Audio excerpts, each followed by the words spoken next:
Okay, now I'm going to actually show you something that's the easiest way. As you can see, this shaft is very white, right? Now, I don't mind shafts like this, but a lot of people like the colour put in them, right? So I'm going to show you a way I do it, because I'm not really a fan of grain filler because it seals the wood. I like to use the natural sort of wood itself. What I've got is a piece of old sandpaper which I've used to do this. It's got the blacking off the ebony.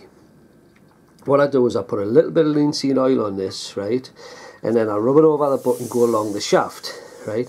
That's the first part of what I do, and then I'll do that now, and I'll show you what happens after the first run over, and then I'll do another bit which will show you something else.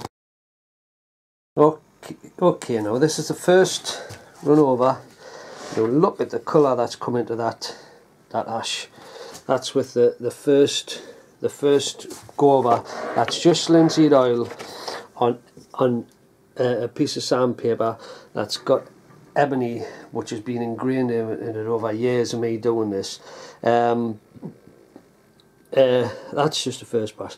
Now the second part of what I do is quite interesting, because when I'm doing the ebony butt, I put a tray under this and I collect all the ebony dust, because the ebony dust is fantastic for filling in bits of ebony, but it was also great for what I'm doing with the grain, to get the grain to stand out. This is the ebony dust, right? So what I do is onto this piece of paper I pour a bit of linseed oil. Okay, that's all I do is pour a bit of, this is raw linseed oil, right.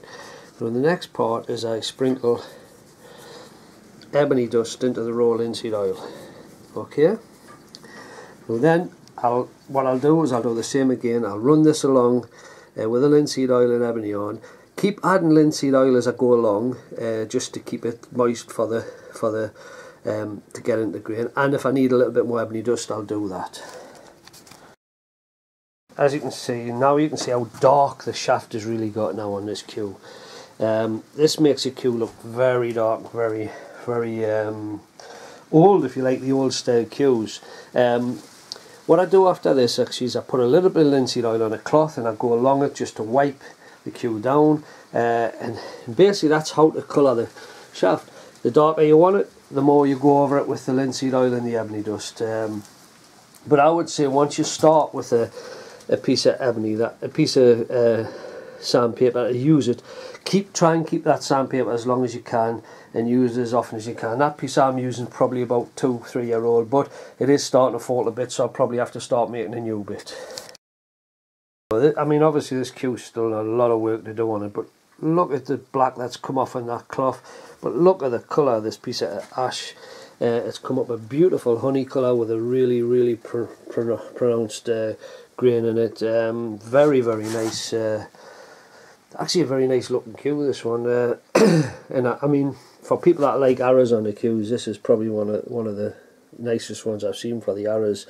I know I don't bother me, but if people like the arrows, then that's fair enough, you know. I mean, you know, everybody likes what they like, you know. So, but there you have it. There's how to darken a shaft if you want to darken it. Like I say, I'm not a fan of grain filler because it seems to seal it. I like this way because it's wood into wood, so you know, you can't get any better than that.